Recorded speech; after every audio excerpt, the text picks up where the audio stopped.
sumber-sumber keuangan negara. Sumber-sumber keuangan, sumber-sumber pemasukan negara.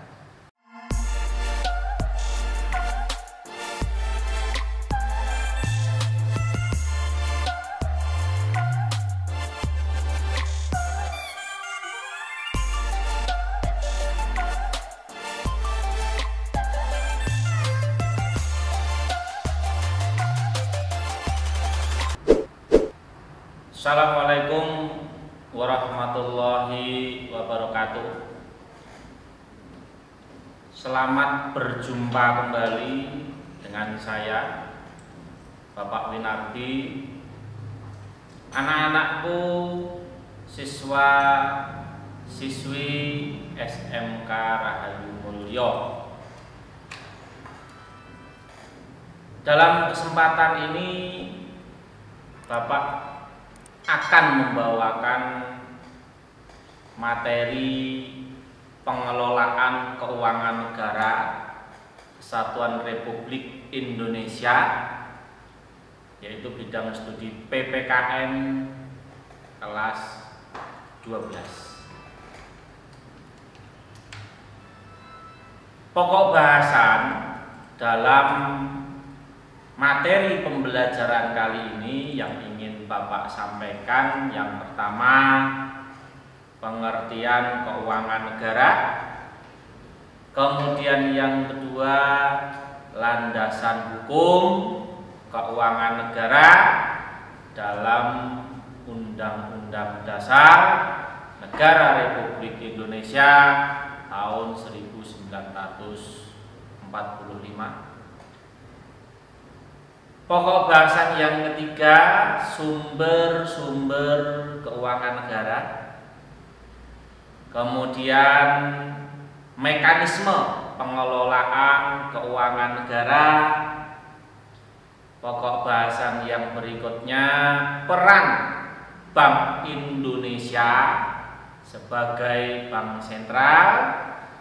Dan pokok bahasan yang terakhir, macam dan harga mata uang di negara kita, Indonesia. Nah, kemudian untuk indikator pencapaian kompetensi,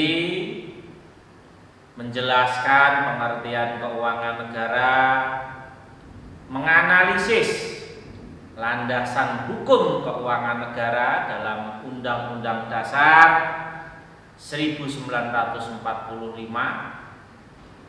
menyebutkan sumber-sumber keuangan negara, menganalisis mekanisme pengelolaan keuangan negara, menganalisis peran Bank Indonesia sebagai bank sentral, dan menjelaskan macam dan harga mata uang di negara Kesatuan Republik Indonesia. Nah, tujuan pembelajaran yang ingin dicapai dalam kompetensi ini, dalam materi pembelajaran kali ini, yang pertama, siswa dapat menjelaskan pengertian keuangan negara. Yang kedua, siswa dapat menganalisis landasan hukum keuangan negara dalam Undang-Undang Dasar 1945. Kemudian siswa dapat menyebutkan sumber-sumber keuangan negara. Siswa dapat menganalisis mekanisme pengelolaan keuangan negara. Siswa dapat menganalisis peran Bank Indonesia sebagai bank sentral, dan tujuan pembelajaran yang terakhir, siswa dapat menjelaskan macam dan harga mata uang negara Kesatuan Republik Indonesia. Baik, anak-anakku sekalian, memasuki pokok bahasan yang pertama, yaitu apa pengertian keuangan negara itu. Apa definisi keuangan negara itu? Ya, keuangan negara adalah semua hak dan semua kewajiban negara yang dapat dinilai dengan uang. Nah, sekali lagi Bapak tegaskan, keuangan negara adalah semua hak dan semua kewajiban negara, hak dan kewajiban negara yang dapat dinilai dengan uang, serta segala sesuatu baik berupa uang atau barang yang dapat dijadikan hak milik negara yang berhubungan dengan pelaksanaan hak dan kewajiban tersebut. Nah, itu adalah definisi dari keuangan negara. Jadi intinya semua hak dan semua kewajiban negara yang dapat dinilai dengan uang.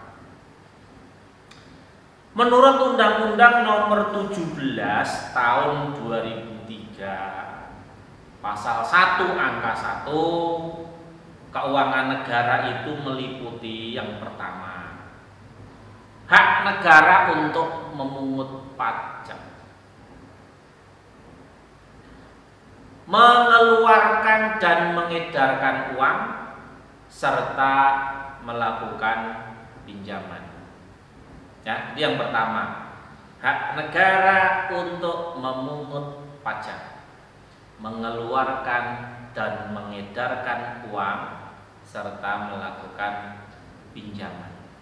Nah, pinjaman ini bisa dilakukan secara individu, bisa dilakukan pinjaman kepada negara lain, atau mungkin melakukan pinjaman ke Bank Dunia. Kemudian yang kedua, kewajiban negara untuk melakukan tugas layanan umum pemerintahan. Kemudian yang ketiga, meliputi pengiriman negara. Kemudian pengeluaran negara, penerimaan daerah, pengeluaran daerah, kekayaan negara atau daerah yang dikelola sendiri atau dikelola oleh pihak lain yang berbentuk uang,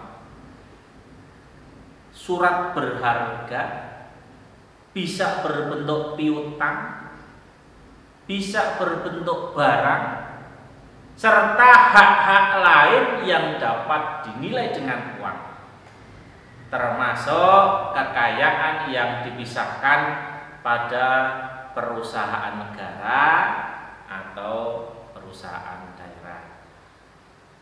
Nah, kemudian yang berikutnya, kekayaan pihak lain yang dikuasai oleh pemerintah dalam rangka penyelenggaraan tugas pemerintahan atau kepentingan umum.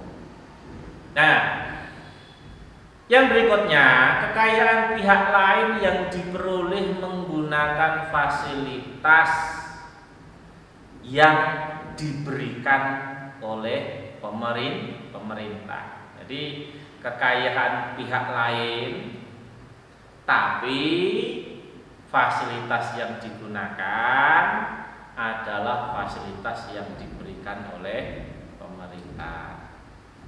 Nah, pokok bahasan yang kedua, di sini landasan hukum keuangan negara dalam Undang-Undang Dasar Negara tahun 1945.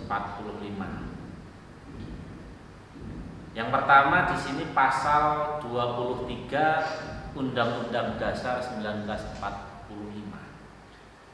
APBN.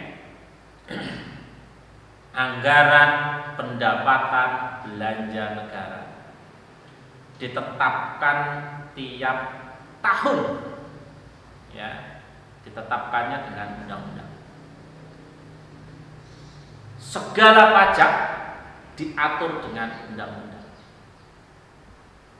Macam dan harga mata uang ditetapkan dengan undang-undang.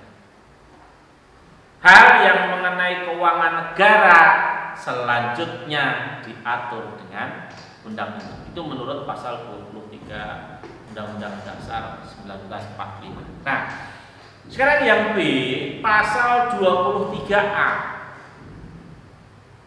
Undang-Undang Dasar Negara Republik Indonesia tahun 1945. Pajak dan pungutan lain yang bersifat memaksa untuk keperluan negara diatur dengan undang-undang.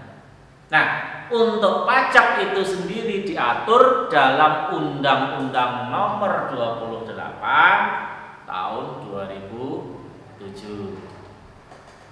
Nah, pasal 23B Undang-Undang Dasar 1945 bahwa harga dan macam mata uang ditetapkan dengan undang-undang, yaitu dengan Undang-Undang Nomor 7 tahun 2011 tentang mata uang. Landasan hukum yang keempat yaitu pasal 23C Undang-Undang Dasar 1945. Hal lain mengenai keuangan negara diatur dengan undang-undang, yaitu Undang-Undang Nomor 17 tahun 2003 tentang keuangan negara. Nah, pasal 23D di sini disebutkan negara memiliki suatu bank sentral yang disusun kedudukan, kewenangan, tanggung jawab, dan independensinya diatur dengan undang-undang. Yaitu undang-undang yang mengatur mengenai bank sentral ini dalam Undang-Undang Nomor 6 tahun 2009 tentang Bank Indonesia untuk menjadi undang-undang. Pokok bahasan yang ketiga yaitu sumber-sumber keuangan negara. Sumber-sumber keuangan, sumber-sumber pemasukan negara. Yang pertama adalah pajak. Ya, kenapa kok pajak ini diletakkan di urutan pertama? Karena pajak merupakan sumber pemasukan negara yang terbesar dibandingkan sumber pemasukan negara yang lain.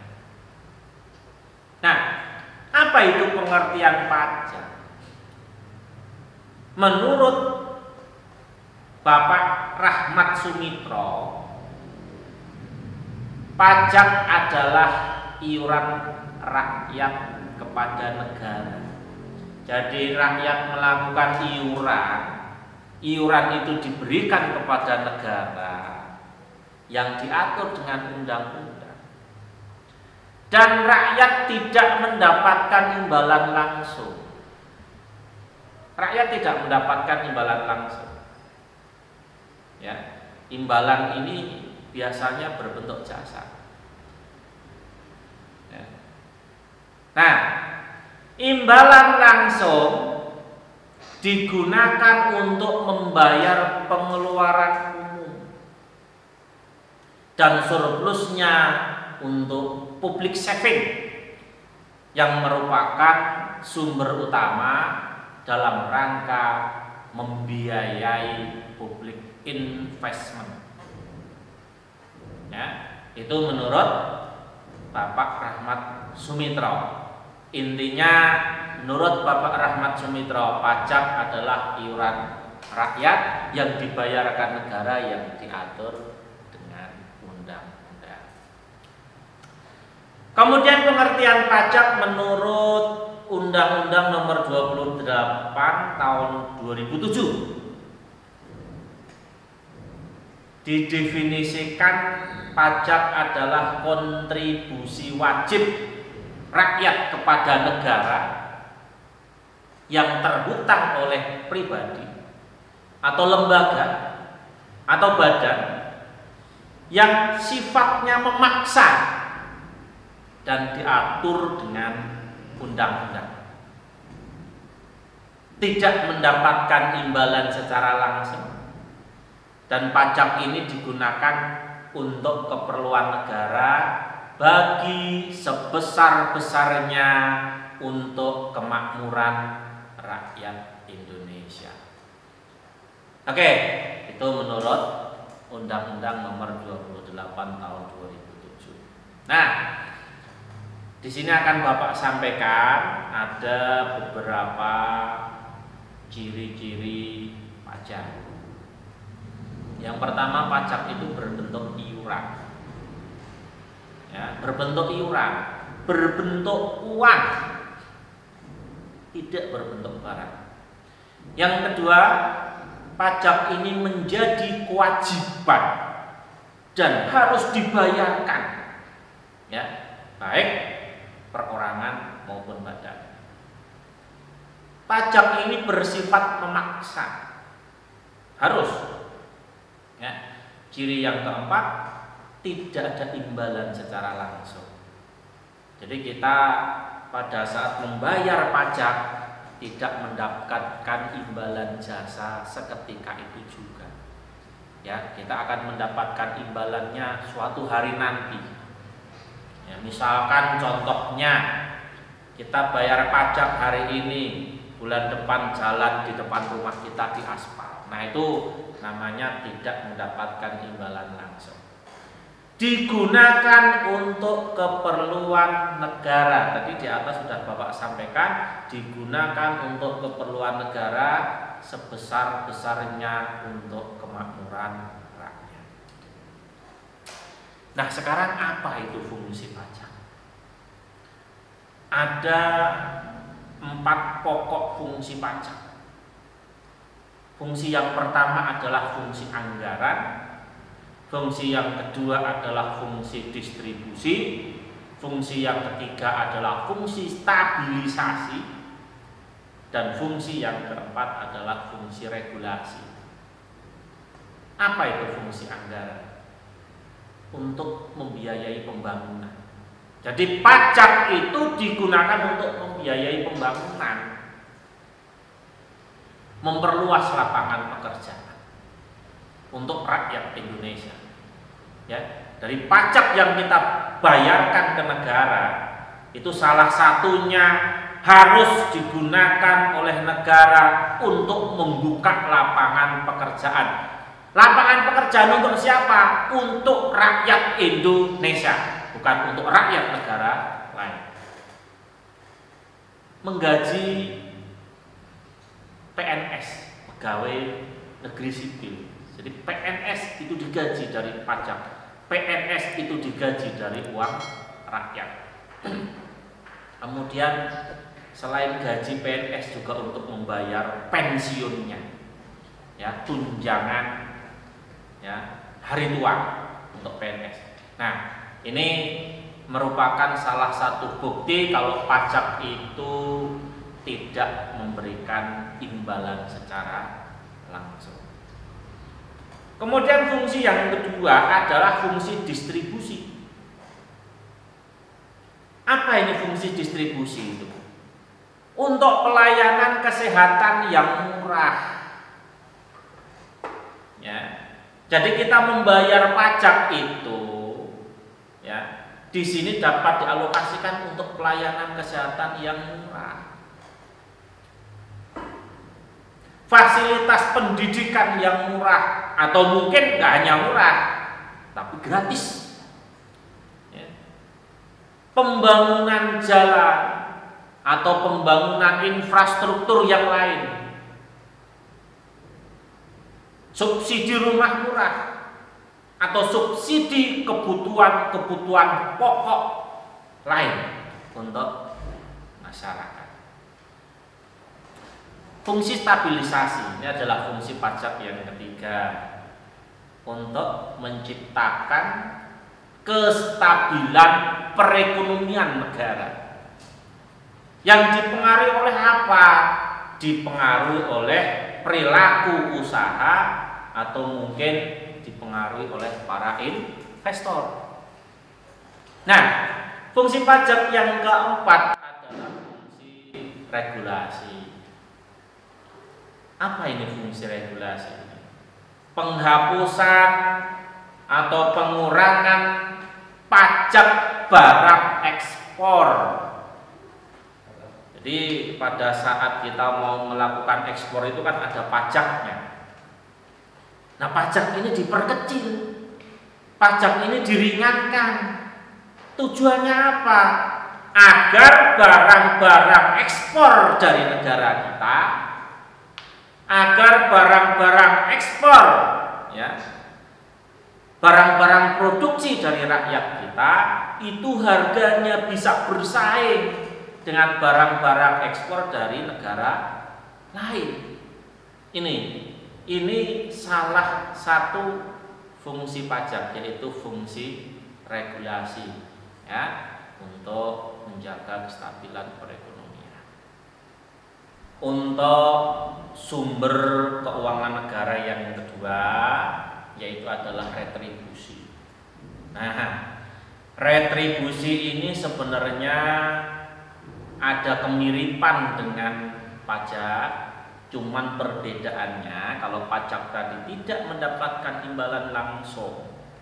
Kalau retribusi ini mendapatkan imbalan langsung, ya, sama-sama wajib, sama-sama memaksa, tapi untuk retribusi mendapatkan imbalan secara langsung.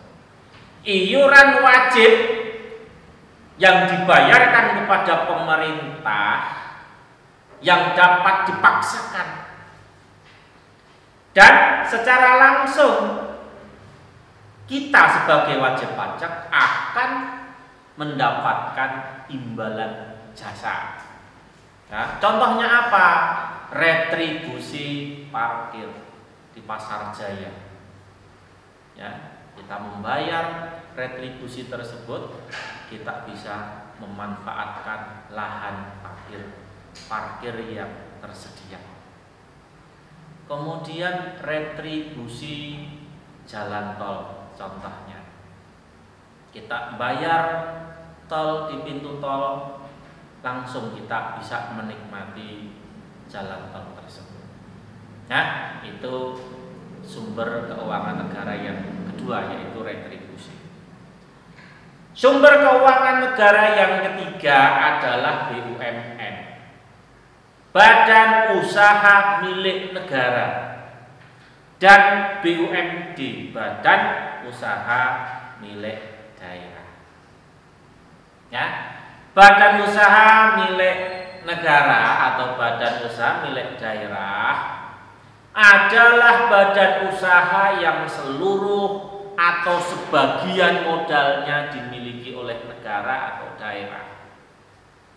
Sumber pemasukan negara adalah keuntungan dari BUMN atau BUMD tersebut. Nah, di sini banyak sekali contoh-contoh BUMN atau BUMD di sini. Contoh yang pertama PDAM, Perusahaan Daerah Air Minum. PLN, Perusahaan Listrik Negara. Kemudian ada PT Pos Indonesia. Kemudian ada PT Garuda Indonesia. Ya. Kemudian ada PT Angkasa Pura. Ya, di perkapalan ada PT PAL Indonesia.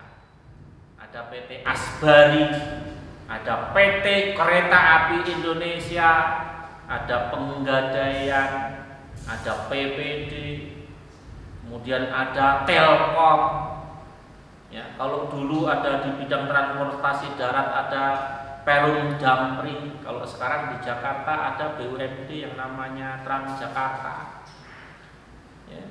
Kemudian ada perusahaan umum Jaminan Kredit Indonesia, ada Peruri, perusahaan ya, percetakan uang Republik Indonesia, ada PT Pertamina, dan masih banyak lagi contoh-contoh BUMN atau BUMD yang lainnya.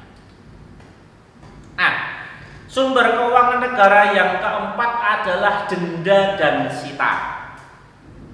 Nah, jadi denda dan sita ini bisa menjadi sumber pemasukan negara. Denda dari ketentuan peraturan perpajakan dan penyitaan barang ilegal atau penyitaan hasil korupsi. Denda dan sita, contohnya kita telat bayar kendaraan bermotor, itu ada dendanya 1 tahun sekian rupiah. Nah, itu yang akan menjadi sumber pemasukan negara selain pajak yang dibayarkan, ya, ada dendanya. Ya. Barang-barang hasil korupsi, ya, barang-barang hasil korupsi, misalkan mobil, kendaraan mewah, rumah, tanah, dan lain sebagainya, itu bisa disita dan bisa menjadi pemasukan negara. Kemudian sumber pemasukan negara yang ketiga adalah percetakan uang, ya, Republik Indonesia.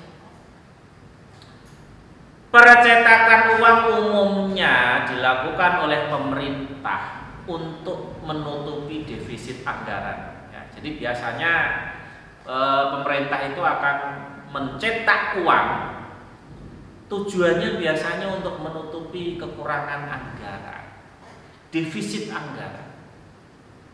Hal ini merupakan alternatif terakhir pemerintah. Penentuan jumlah uang yang dicetak harus benar-benar cermat. Jadi mencetak uang itu jumlahnya berapa, harus perhitungannya matang sekali. Perhitungannya harus cermat sekali. Apa akibatnya kalau misalkan, ya, percetakan uang itu tidak terkontrol? Akan mengakibatkan inflasi. Ya, mungkin anak-anak tahu itu apa pengertian inflasi itu. Ya, penurunan nilai mata uang yang diikuti mahalnya harga bahan-bahan pokok. Ya, itu. Uang yang dicetak akan menjadi sumber keuangan negara. Ya, jadi dengan mencetak uang yang dilakukan oleh Peruri, nah ini akan menjadi sumber pemasukan negara. Nah, sumber pemasukan negara yang keenam adalah utang atau pinjaman. Ya, kita berhutang kepada individu. Negara kita berhutang kepada negara lain, negara kita berhutang kepada Bank Dunia, itu akan menjadi sumber keuangan negara. Ya, tapi yang namanya hutang, selain menjadi pemasukan negara, negara nanti akan memiliki kewajiban membayarnya. Nah, selain menjadi pemasukan, tapi juga menjadi beban negara. Makanya hutang ini harus diperhitungkan sekali. Oke. Kemudian sumber keuangan negara yang berikutnya adalah sumbangan, hadiah atau hibah. Ya. Negara kita mendapatkan sumbangan, mendapatkan hadiah atau mendapatkan hibah, baik dari perorangan atau dari negara lain. Ya. Contoh misalkan pada waktu tsunami Aceh, Indonesia mendapatkan, ya, bantuan dana untuk penanganan bencana tsunami di Aceh. Hibah contohnya, Indonesia mendapatkan hibah pesawat Hercules dari pemerintah Amerika Serikat. Ya. Hadiah, Indonesia mendapatkan hadiah kapal selam bekas dari negara Jerman. Nah, itu contoh-contohnya. Nah, kemudian sumber pemasukan negara yang ke-8 adalah penyelenggaraan undian berhadiah. Undian berhadiah. Ya. Undian berhadiah secara teknis ini bisa dilakukan oleh institusi yang berwenang. Jumlah uang atau pemasukan negara adalah penerimaan undian dikurangi biaya operasional dan dikurangi biaya untuk hadiah.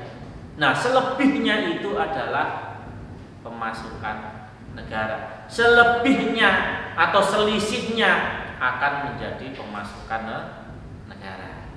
Ya, anak-anak, itu 8 sumber keuangan negara. Ya. Pokok bahasan yang berikutnya yaitu mekanisme pengelolaan keuangan negara. Yang pertama, presiden. Presiden ini sebagai pemegang kekuasaan pengelolaan keuangan negara.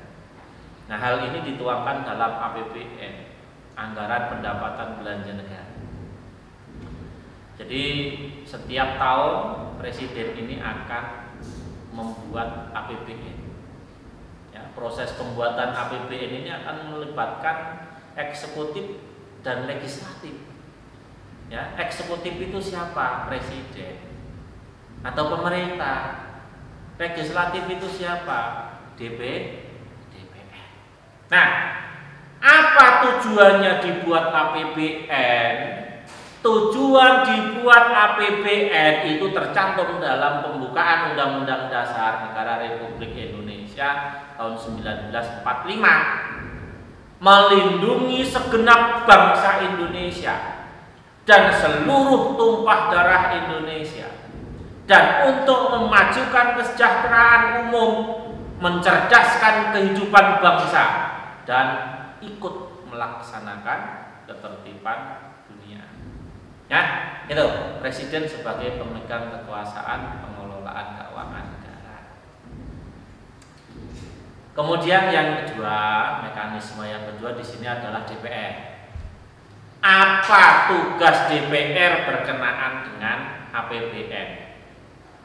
Yang pertama, memperhatikan pertimbangan DPD, Dewan Pertimbangan Daerah, atas rancangan undang-undang tentang APBN dan rancangan undang-undang yang berkaitan dengan pajak, yang berkaitan dengan pendidikan, dan yang berkaitan dengan agama.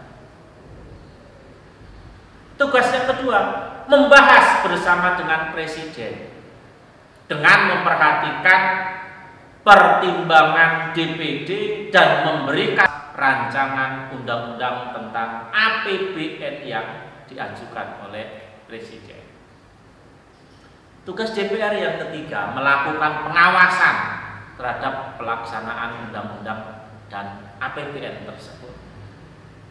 Tugas yang keempat, membahas dan menindaklanjuti hasil pengawasan yang disampaikan oleh DPD terhadap pelaksanaan undang-undang mengenai apa? Mengenai otonomi daerah, ya, pembentukan, pemekaran dan penggabungan daerah, hubungan pusat dan daerah, pengelolaan sumber daya alam dan sumber daya ekonomi, pelaksanaan APBN, pajak, pendidikan, dan agama. Oke, mekanisme yang ketiga di sini, pejabat-pejabat negara yang mendapatkan limpahan wewenang dari presiden untuk mengelola keuangan negara. Yang pertama, menteri. Menteri mendapatkan limpahan wewenang dari presiden untuk mengelola keuangan negara. Ya, tentu saja menteri keuangan. Yang kedua, menteri dalam kabinet. menteri-menteri dalam kabinet, dan lembaga-lembaga yang dipimpinnya. Nah, kalau untuk tingkat daerah, gubernur, kemudian bupati, dan wali kota. Nah, inilah pejabat-pejabat yang mendapat limpahan wewenang dari presiden untuk dapat mengelola keuangan negara. Pokok bahasan yang berikutnya, peran Bank Indonesia sebagai bank sentral. Ya, tujuan dibentuknya BI atau Bank Indonesia adalah mencapai dan memelihara kestabilan nilai rupiah. Jadi tugas BI itu, tujuan dibentuknya BI untuk menjaga kestabilan, memelihara nilai rupiah, agar nilai rupiah itu tetap tinggi, terutama terhadap dolar Amerika Serikat. Sehingga BI memiliki tugas-tugas sebagai berikut: menetapkan dan melaksanakan kebijakan moneter secara berkelanjutan, konsisten, transparan, dan harus mempertimbangkan kebijakan umum pemerintah di bidang perekonomian. Tugas yang pertama itu. Tugas yang kedua, mengatur dan menjaga kelancaran sistem pembayaran. Tugas yang ketiga, mengatur dan mengawasi bank-bank yang ada di seluruh Indonesia. Nah, kemudian apa hubungan antara Bank Indonesia dengan pemerintah? Ya, apa kaitannya Bank Indonesia dengan pemerintah ini? Yang pertama, BI sebagai pemegang kas pemerintah. Jadi Bank Indonesia ini sebagai pemegang kas pemerintah, memberikan bunga atas saldo kas yang dimiliki oleh pemerintah. Pemerintah meminta pendapat terkait dengan kebijakan pemerintah dalam hal ekonomi, perbankan, dan keuangan. Jadi pemerintah minta pendapat kepada BI. Atas nama pemerintah dapat melakukan pinjaman luar negeri. Jadi BI dapat melakukan pinjaman luar negeri atas nama pemerintah. BI wajib memberikan pendapat dalam penyusunan RAPBN, rencana anggaran pendapatan belanja negara. Ya, pemerintah wajib, BI wajib memberikan pendapatnya. Dalam menerbitkan surat utang, negara harus berkonsultasi kepada BI. Ya. BI dilarang memberikan kredit pinjaman kepada negara. Oke, pokok bahasan yang terakhir, macam dan harga mata uang Negara Kesatuan Republik Indonesia. Dalam Undang-Undang Nomor 7 Tahun 2011 telah diatur bahwa uang yang dikeluarkan oleh Negara Kesatuan Republik Indonesia adalah rupiah. Jadi mata uang kita negara Indonesia adalah rupiah. Lembaga yang berhak mencetak mata uang rupiah adalah Perumperuri, Perusahaan Umum Percetakan Uang Republik Indonesia. Nah, Peruri mencetak uang berdasarkan persetujuan BI atau Bank Indonesia. Oke, baiklah anak-anak, untuk pertemuan kali ini ya materi cukup sampai di sini dulu ya. Kemudian ini nanti ada soal-soal latihan, ada 7 soal nanti ya. Nanti bisa dikerjakan ya, di Google Classroom mungkin ya. Oke, baik ya, saya cukupkan untuk pertemuan hari ini. Tetap semangat tetap di rumah, tetap jaga kesehatan, jangan lupa ibadah, berdoa. Assalamualaikum warahmatullahi wabarakatuh.